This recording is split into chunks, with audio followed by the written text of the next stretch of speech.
Hello, how is everyone? Welcome to part 2 of our webinar series about webinars. So if you missed our first session, we started with planning everything you need to know to set up your webinar for success. And then today we are going to talk about promotions. Once you have that plan in place, how do you get people to attend? So my name is Lauren Crales. I am the marketing strategist and operations manager at Colliver Technology Group, where we help teams fill capacity gaps. And a little bit about the platform, everything you need will be in that panel on the right-hand side of your screen. That chat there is great to be used for questions. Those only come in to me, so don't be shy, and we'll have time for a Q&A at the end. And there is also a link to our webinar program workbook over there for you in the handout tab that has everything you need for task tracking, deadlines, anything like that, as well as a tab for tracking all of your webinars concurrently so that you can look at the data. And with that, let's go ahead and get into it. So I want to do a brief recap about the purpose, goals, and format that we covered in session 1, just in case someone missed it, and go through each of these webinars that we tend to see. We see thought leadership, customer training, and product or service highlight webinars most commonly. Usually they fall into one of these 3 categories.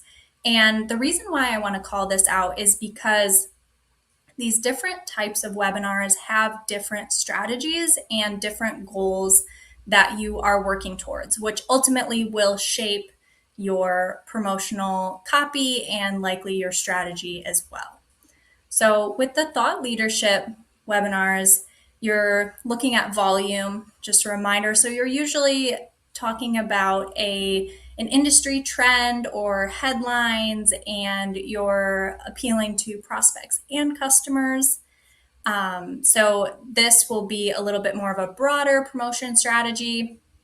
And then for customer training, obviously you're working with your customers, and that could be broken down based on what type of customer they are. So a good way to measure that is going to be the engagement rates. And then for product or service highlights, those are ones where you are really trying to get people to raise their hand and say that they want to learn more. And so that will, again, tailor how you go about spreading the word about this strategy. So just a quick refresher there. And then similarly, it's important when you're setting up your webinar promotion strategy to really have a good understanding of who your audience is, like looking at those 3 categories. And not only that, but what segment of your audience are they? What problems do they face? And what challenges does your program really solve for them?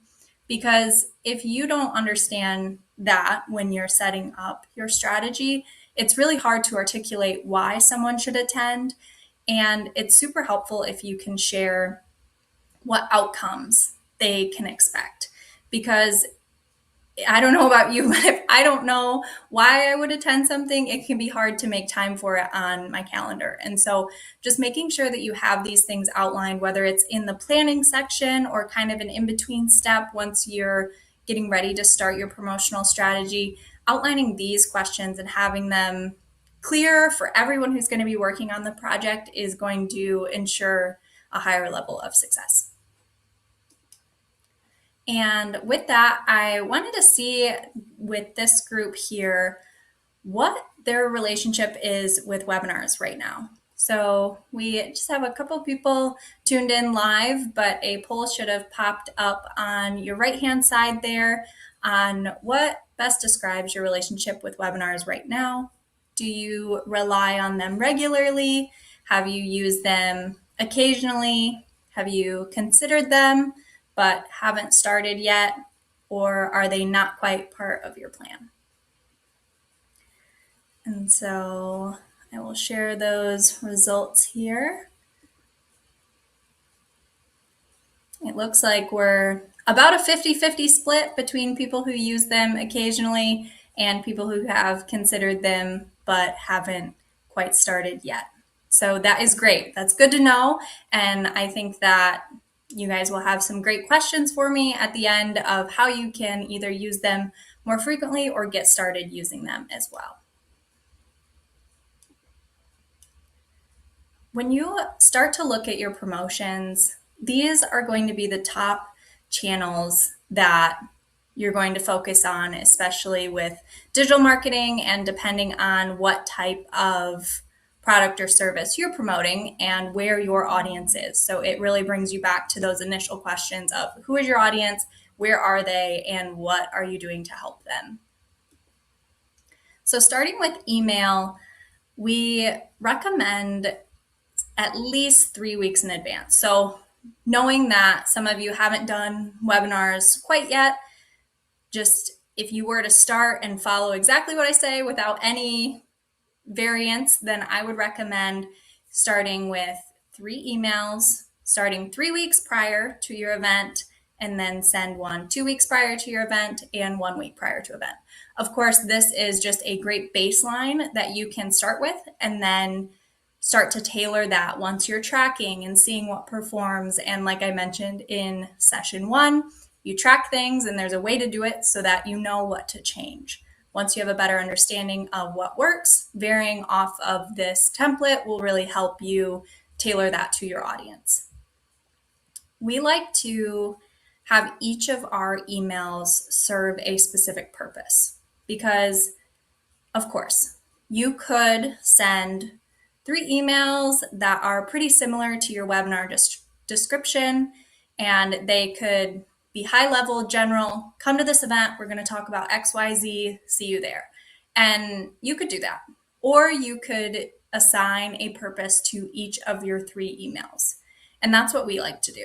So if you are running a single webinar, or you are running a series or a program with multiple webinars, taking that into account as you plot out your promotional calendar is really where you're going to see the most success because you can tie them together. You can promote a couple. But if you start with an initial announcement of a high-level overview, this is what we're going to talk about, XYZ, and you'll walk away with this, then that's a good one to start. And then a couple weeks prior, really add more detail to your email.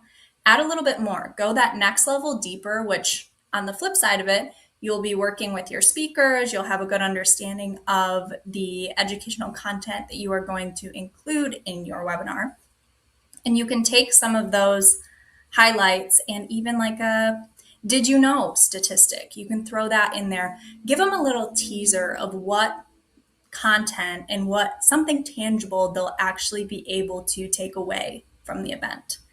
And lastly, we really like to highlight speakers as well, because even today, you all are attending and you may or may not know me, but my background is part of the reason why you're here. You know that I have spent time putting together these webinars and webinar programs with like-minded clients, and that is why you trust to attend today. And so similarly with your industry, you want to focus on the speakers and what value they bring to the topic that you're discussing and why your audience should trust them.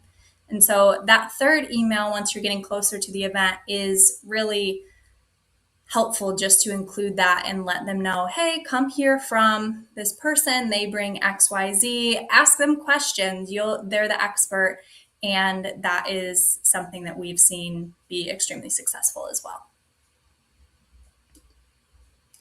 Moving to social media. This is another one that you'll definitely want to use, but in varying degrees and depending on your budget. So organic company posts, that one is it keeps the lights on. It helps people know that there are things happening. This is a no-brainer. There's no reason not to do it. And similarly to the email promotional calendar, at least 2 or 3 weeks in advance, make sure you give the algorithm enough time to get it out in front of people. And if you do have budget for paid media, whether that's digital ads, LinkedIn, Google, anything along those lines, that is another great tool to use for this. One thing that we have done previously is we've done the LinkedIn lead gen forms, the paid ads that you can do in LinkedIn, where someone fills in their information and it automatically registers them for the event. So instead of having someone click on an ad, be directed to a landing page, then fill in the form, they're able to do it all within the LinkedIn platform. And that is a great use of paid dollars, is getting those registrations with a little less friction, and it'll like autofill their email address and some of their information just to make it super seamless. And the last tip that I would share for social media is video invitations. We know that video is trending. We know that everyone loves a good talking head video. And if you can work with your internal or external speakers and you can get them to record a quick video on their phone and send it to you saying, "Hi, I'm so-and-so. On this date, we're going to talk about XYZ. Hope to see you there," and share that. We've seen that be a lot more successful than a standard animated video or just a flat graphic as well. And that brings me to speaker and sales enablement. This one goes hand in hand with social media. And the biggest challenge that we see with enablement is lowering that barrier to entry to really get the teams to use the things that are provided and share all of the resources that are given to them. So what we like to do is pre-write as much of the content that you can to share with them to make it as easy as possible. So you can share social media posts, email copy, and give them that information in one source of truth. You have the graphics, you have the copy, and even providing suggested timelines and dates for sharing this is really going to lower that barrier one extra level. Because one thing that we have seen is you can share the graphics with them. You can say, "Hey, we'd love it if you could share this with your audience and your network, let them know about the event." But if you don't go that extra mile, it's a lot harder for them to write something up, determine when to post it, and maybe something gets shared on LinkedIn the day or two before the event, which is great. There's nothing wrong with that. But if you can give them one document that has some social posts, some email copy, and say, "Hey, send this on July 2nd," and you can get it out, then they're much more likely to abide by that. And the same goes with sales teams or other people within your organization. If you can give them a single source of truth with all of the information, highlighting the pieces of the webinar that you would really like to highlight, you're going to see a lot more success in them actually using it. And I think an invitation from someone who is speaking at the event or someone who works at the company is going to go a lot further than a general company email as well. And it's important to remember with these enablement pieces and frankly all of your marketing campaigns to enable tracking links as frequently as possible, because then you can go back through and analyze what actually worked and where are the people registering for your event from, so that you can use this more in your next session, or you can put a little bit more time into it if that's really your primary source. And that brings me to cross promotion, which is a strategy that can be easy to overlook. So for example, we're running a series now, and with an ongoing series, it is helpful to promote your current event and your next event hand in hand. So if you attended session 1, we called out session 2, and the same goes for any type of series. Let the audience know how many events you have and what's coming and why they should attend, and you're more likely to see people register. The same goes for related content. If you are sending an email out with a guide that relates to the webinar that you have coming up, go ahead and throw that in there. Tie the pieces of your campaign together as much as you can, get as many touches as you can without them being single-handed touches. And that is where you can really double down on an email send or on a blog post. If you have at the end of the blog post your upcoming webinars or something along those lines to keep that journey going for the customer. One of our favorite ways to cross-promote is really through events.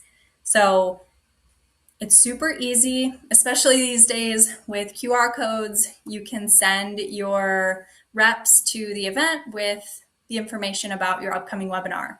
And this is helpful for people who are at varying stages of the funnel or their journey. And maybe they meet someone at the event, but they don't know quite enough to really engage in too much of a conversation, but they're willing to register for a webinar. And then they attend. And they get to know your company. They get to know a little bit more about your services and working them through building that trust. Lastly, on cross-promotion, this one might seem obvious, but your website. So especially if you are getting organic traffic, search traffic, calling out your upcoming webinars on your homepage or your events page and intermingling them with your guides, blogs, other resources is really just a bonus way to get people to see if they're looking at something and a webinar relates, they're more likely to register. And the same goes for on demand as well, making sure that your webinars are on there for evergreen content.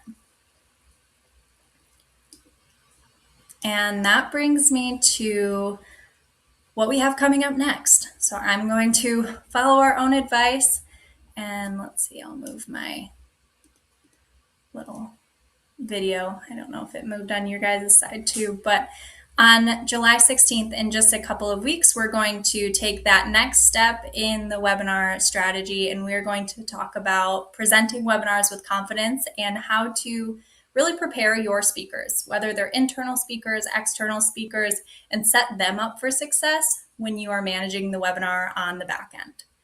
And just a quick reminder of the webinar program workbook, which is in the handout tab on your right-hand side. So before we get to Q&A, I just wanted to thank you for joining, and I appreciate those of you who have joined the first one and are back for the second, and I hope to see you on July 16th and July 30th, where we will continue to go through the webinar process. And now it is time to get to Q&A. So if you have any questions, feel free to drop them in the chat. Like I said earlier, those will go directly to me, so don't be shy. Feel free to send them our way. And one of them here is, what's something people think works for promotion, but usually doesn't? And I covered that a little bit when we were talking about social media. So the company page post, that is one of those things where there's no reason not to do it, but I wouldn't be surprised if you don't see as many registrations from that as maybe you were anticipating. And then, how do you encourage speakers to promote without making it feel like extra work? Again, I think we covered that briefly, but as much of the lift that you can do up front when you're asking someone for a favor is really going to lower that barrier to entry for them, and they are more likely to complete the ask. So making it as easy for them as possible with as clear of direction is going to make it seem super simple for them, and they're more likely to actually do it. All right. Do we have any other questions? Okay. Then with that, that is all I have for today. So thank you again for joining, and I hope to see you at the next sessions. And if there is anything we can help you with in terms of setting up your own webinar program, we're happy to chat. And feel free to visit our website or email me directly. Both of those are in the bottom corner here on your screen. And I hope you guys have a great rest of your day.